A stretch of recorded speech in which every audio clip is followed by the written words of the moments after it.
These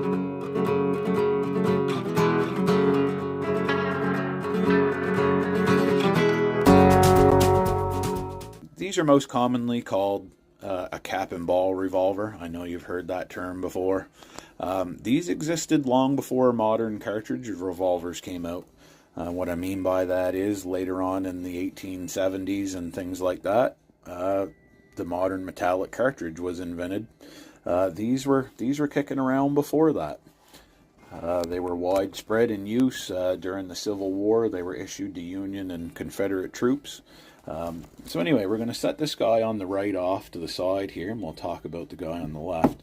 So this is an 1851 Colt Navy revolver. This was designed and made by Sam Colt somewhere between 1849 and 1851. It was noted as being his favorite design. He liked this design. He made about 272,000 of these between 1851 and 1873 in his Hartford, Connecticut armory. These were used by some pretty notable people of the day, I guess. Buffalo Bill Cody, he carried this gun. He liked this gun. Another big one was Wild Bill Hickok, Hays City, Kansas lawman. He's known for his rough life on the frontier. He was a soldier, Indian scout, remarkable marksman and gunslinger. He fought and spied for the Union Army during the Civil War, and he loved this gun. He carried 2 of these religiously. So basically, these were loaded with a charge of black powder and a cast lead round ball. So basically, each chamber in the cylinder would hold a charge of black powder. A 36 caliber round ball, which we have right here, would go on top of the powder, and it would be pushed down inside the chamber with the ramrod that's built underneath of the barrel. Right here on the back of the cylinder, you can see there are percussion nipples. There's 6 of them, 1 for each cylinder. A very small percussion cap would be placed on each nipple. The hammer would fall onto the percussion cap, would throw sparks into the chamber, ignite the powder, and blow the ball out the barrel. So that's the basic function, I guess.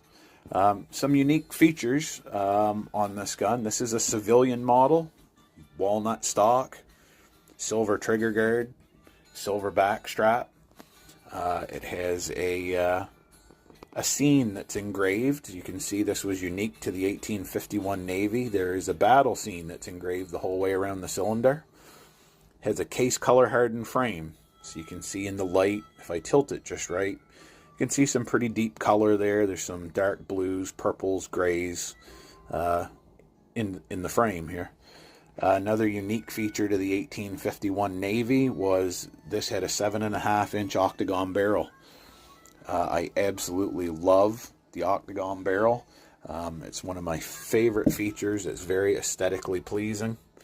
So this one's in 36 caliber. Hard to see in my lighting, but really makes a pleasing look on the gun between the case color hardening and the octagon barrel. So we'll set this guy aside for the time being. Put him over here, and we'll bring the other one over. This one is an 1862 Danson Brothers.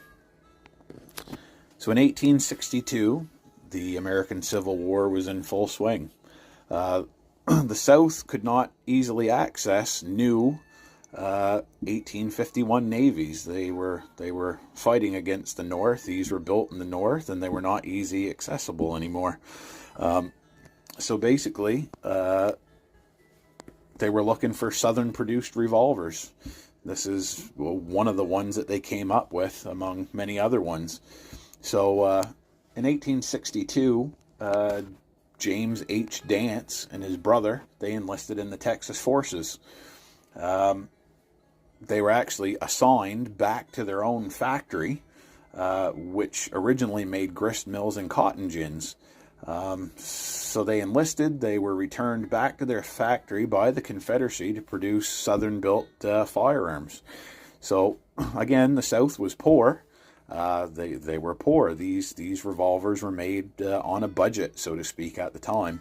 So the difference between the two, this one has a brass trigger guard and back strap. Brass was obviously cheaper than silver would be, or iron, steel, anything. So the frame of this was made out of brass.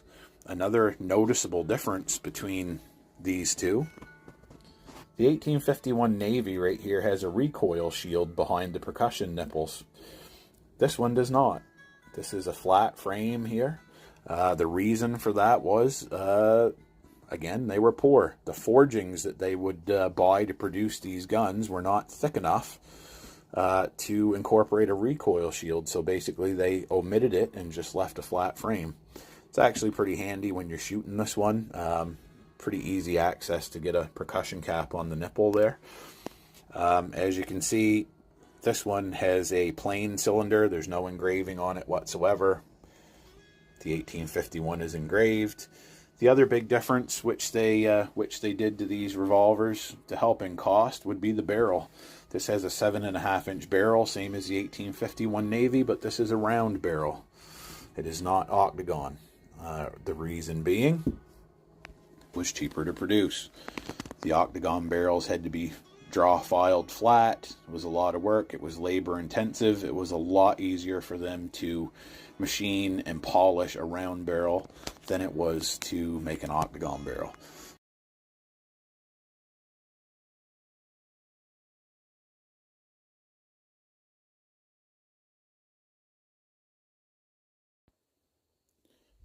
We made it to the range. The weather stayed decent, so we could make a trip up.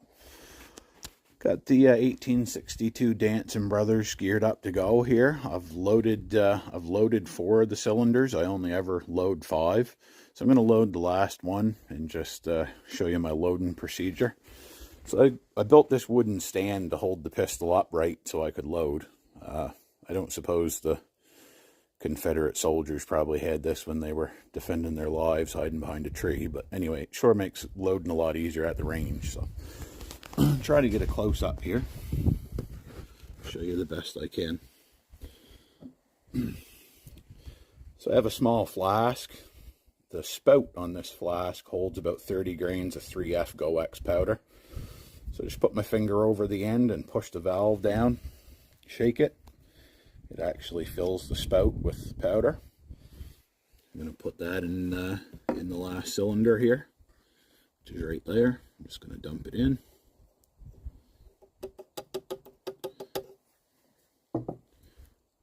So that gives us about 30 grains of powder in that cylinder right there. I know it's kind of hard to see. Anyway, we're going to put a felt wad on top of the powder like that, and a 44 caliber round ball.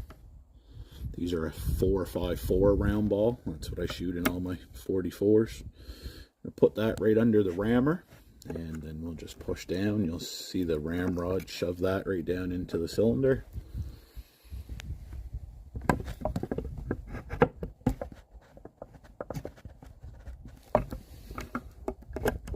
And what we want to see left over is this very small ring of lead. So if it's properly loaded, it will actually shave that little ring of lead off of the ball. That way you know it's seated tight. So that's the loading procedure. I only ever load 5 cylinders. Some people load 6. I load 5. When I'm ready to shoot, I let the hammer rest on an empty cylinder just to be safe. So even though I only showed you 1, it's the same for all 6 cylinders, or 5, whatever you're loading. So I'm going to show you my procedure for capping.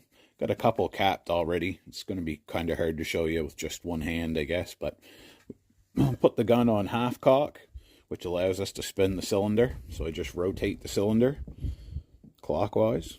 I have a small capping tool here, which allows me to push a percussion cap out into the end right there.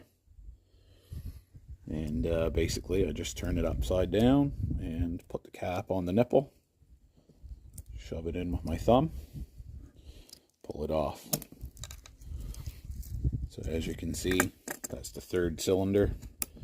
I'll rotate it again. This will be number 4. Same kind of deal. You can take these and put them on by hand if you want. On this gun, it's easy because it has the doesn't have the recoil shield like the 1851 Navy. So I can just I can continue to rotate the cylinder and put these on by hand if I want. I can use the capper. There's a couple different style cappers that you can get and use. With this one, actually, it's just as easy to put them on by hand. So just rotate the cylinder again. That's the last one, I do believe, right there. We can take a number 11, put that on, rotate. So yeah, that's all the cylinders. I'll let the hammer fall on the empty chamber. The nipples that are in this gun are actually Ampco nipples. Most of these percussion revolvers take a number 10 cap. I got the number 11 nipple for this revolver. They're just easier to find, and then all my equipment has the same size nipple. They all take a number 11 cap. So I'm going to go ahead. I'm going to let the hammer down on an empty cylinder, and we're ready to shoot. Okay, so here we are. We're loaded up. We're capped up. We're good to go here. Got a target down range here at about 15 yards or so. We're gonna put 5 shots on paper, just see how they look, and then we'll probably shoot some steel. So we'll see how this goes.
So there we are.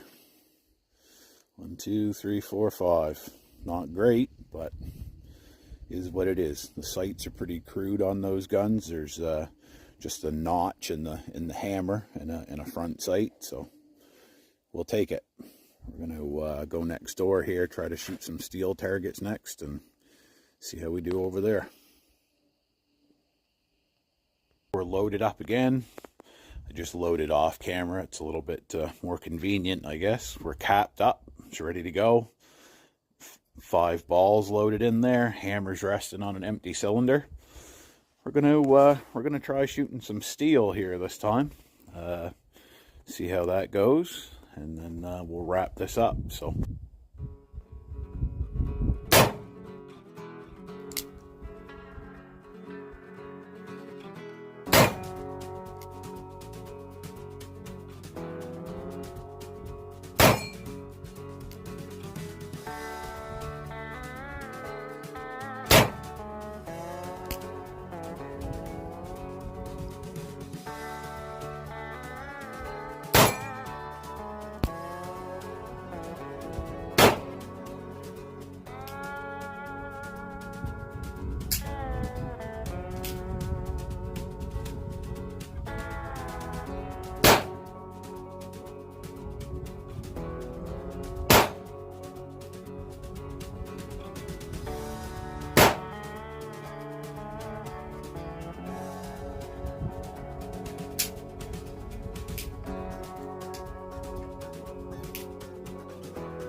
We made it back from the range. Had a pretty good day overall. Got a little chilly towards the end of the day, but I did have a few cap jams with this gun throughout the afternoon. It was nothing major, but I did take the time to edit it out of the video.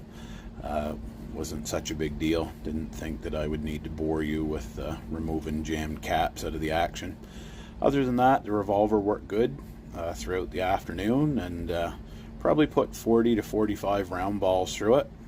It is extremely dirty, so I'm going to pull it apart, get it soaking in some ballistol. I just wanted to thank you for watching my video, and look forward to doing it again sometime.